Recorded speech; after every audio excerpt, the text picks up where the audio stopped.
आपने विजुलाइज किया, स्क्रिप्टिंग की, अफर्मेशंस भी रोज किए और फिर भी आपकी मैनिफेस्टेशन आपके सामने नहीं आ रही। ऐसा लगता है जैसे यूनिवर्स आपकी बात सुन ही नहीं रहा। क्या आपने कभी सोचा है ऐसा क्यों?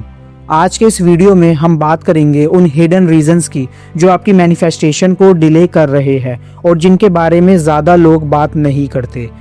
हर दिन हम अपने डिज़ायर्स को मैनिफेस्ट करने की कोशिश करते रहते हैं, पर जब रिजल्ट नहीं मिलता तो हम फ्रस्ट्रेटेड हो जाते हैं। आज हम इन्हीं फ्रस्ट्रेशंस को समझेंगे और ऐसे स्टेप्स लेंगे जो आपको अपने ड्रीम्स तक जल्दी पहुंचाने में मदद करेंगे। सबसे पहला है सबकॉन्शियस रेजिस्टेंस। जब हम मैनिफेस्टेशन के बारे में बात करते हैं तो हमारे कॉन्शियस माइंड का रोल समझना बहुत ज़रूरी है। हम कॉन्शियसली कुछ भी सोच लेते हैं, लेकिन जब तक हमारे सबकॉन्शियस माइंड को वो चीज़ पूरे तरीके से एक्सेप्ट नहीं होती, तब तक मैनिफेस्टेशन का प्रोसेस कंप्लीट नहीं होता। इसे एक एग्जांपल से समझते हैं। मान लो आप पैसे मैनिफेस्ट करना चाहते हो। आप हर दिन कहते हो मैं अमीर हूँ, पर अगर आपका सबकॉन्शियस माइंड यहाँ नहीं हो सकता या पैसे कमाना बहुत मुश्किल है जैसा बिलीफ रखता है, तो ये सबकॉन्शियस ब्लॉक आपके डिजायर्स को रोक लेंगे। सबकॉन्शियस माइंड को समझना थोड़ा ट्रिकी हो सकता है क्योंकि ये आपके पुराने बिलीफ्स, चाइल्डहुड प्रोग्रामिंग और एक्सपीरियंसेस का रिजल्ट होता है। अगर आपने सबकॉन्शियस माइंड को पूरी तरह से रिप्रोग्राम नहीं किया तो आप जितना चाहे कॉन्शियस लेवल पे अफर्मेशंस करो, वो इफेक्टिव नहीं होंगे। तो इसका सॉल्यूशन क्या है? अगर आप अपने डिजायर को मैनिफेस्ट करना चाहते हो, सबसे पहले अपने सबकॉन्शियस बिलीफ्स को आइडेंटिफाई करना होगा। आप अपना पुराने थॉट्स को चैलेंज करो। अफर्मेशंस के साथ अपने सबकॉन्शियस को जेंटली शिफ्ट करो, जैसे मैं हर दिन ज़्यादा अलाइन हो रहा हूँ अपने अबंडेंस के साथ इंस्टेड ऑफ मैं अमीर हूँ। दूसरा है desperation equals to misalignment. सबसे ज़्यादा मिस्टेक जो लोग करते हैं वो है डेस्परेशन।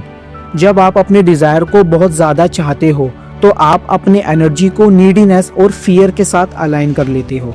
ये वाइब्रेशनल मिस अलाइनमेंट होती है।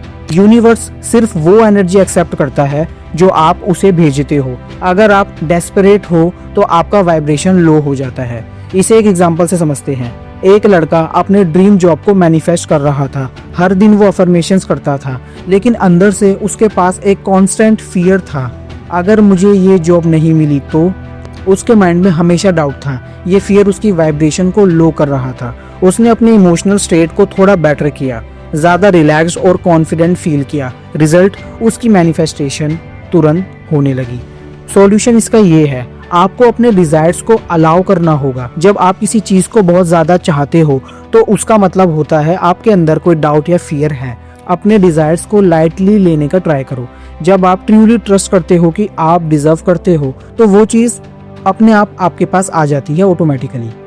तीसरा है एनर्जी ब्लॉकेजेस और इमोशनल क्लटर। मैनिफेस्टेशन का एक इम्पॉर्टेंट एस्पेक्ट है एनर्जी। अगर आपके अंदर अनरिजॉल्व्ड इमोशंस हैं जैसे एंगर, गिल्ट या जेलसी, तो ये ब्लॉक्स बन जाते हैं जो आपकी वाइब्रेशन को नेगेटिव डायरेक्शन में पुश करते हैं। इसे एक एग्जांपल से समझते हैं। एक लड़की प्यार मैनिफेस्ट कर रही थी। उसने अफर्मेशंस और विजुअलाइजेशन सब कुछ किया था, लेकिन अंदर से उसके पास्ट हर्ट फीलिंग्स थी अपने एक्स से। वो एनर्जी को रिलीज नहीं कर पा रही थी और वो इमोशनल क्लटर उसके मैनिफेस्टेशंस को ब्लॉक कर रहा था। उसने अपने इमोशंस को समझा, फॉरगिव किया और फाइनली अपने सोलमेट को मैनिफेस्ट किया।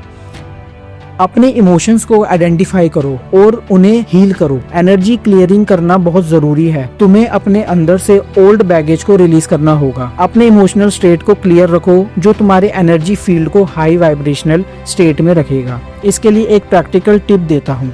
Every morning take a few minutes for deep breaths. Ask yourself what emotions am I holding on to और उन्हें रिलीज करने की कोशिश करो। चौथा है divine timing, most important point. अब सबसे इम्पॉर्टेंट रीजन जो आपकी मैनिफेस्टेशन को डिले कर रहा हो सकता है वो है डिवाइन टाइमिंग। यूनिवर्स कभी भी आपको जो चाहिए उसको डिले नहीं करता, लेकिन जो चीज़ आपको चाहिए उसका परफेक्ट टाइम होता है। अगर आपके डिज़ायर्स अभी तक मैनिफेस्ट नहीं हुए तो इसका मतलब ये नहीं कि आपको वो नहीं मिलेंगे, सिर्फ इस वक्त आप रेडी नहीं हो। इसे एक एग्जाम्पल से समझते हैं। एक लड़का अपने बिजनेस को मैनिफेस्ट कर रहा था, 6 महीने तक उसने काफी एफर्ट्स डाले लेकिन कुछ भी रिजल्ट नहीं मिला। फिर एक दिन एक रैंडम इवेंट में उसको एक इन्वेस्टर मिल गया जो उसका ड्रीम इन्वेस्टर था। अगर वो इन्वेस्टर पहले मिलता तो वो उस अपॉर्चुनिटी के लिए मेंटली और इमोशनली प्रिपेयर्ड नहीं था। डिवाइन टाइमिंग का मतलब ये नहीं है कि यूनिवर्स आपको टेस्ट कर रहा है, ये बस एक नेचुरल प्रोसेस है जिसमें आपके डिजायर्स आपके लिए परफेक्ट टाइम पर आते हैं, जब आप इमोशनली और मेंटली रेडी हो जाती हो अपने मैनिफेस्टेशन को रिसीव करने के लिए, तब वो आपके पास आता है। तो अगर आपकी मैनिफेस्टेशन डिले हो रही है तो घबराओ मत, ये एक अपॉर्चुनिटी है अपने आप को और क्लियर करने की, अपनी एनर्जी को और अपलिफ्ट करने की। रिमेम्बर, आप वर्दी हो, आप कैपेबल हो और सबसे जरूरी आप ऑलरेडी अलाइन हो अपने ड्रीम्स के साथ। Trust the process, trust divine timing और सबसे जरूरी trust yourself. Magic happens every day if you believe. Thank you so much for watching. अगर ये वीडियो आपको वैल्यूएबल लगा हो तो लाइक, शेयर और सब्सक्राइब जरूर करें। मिलते हैं अगले वीडियो में एक नई एनर्जी के साथ। Until then keep vibrating higher. Thank you so much.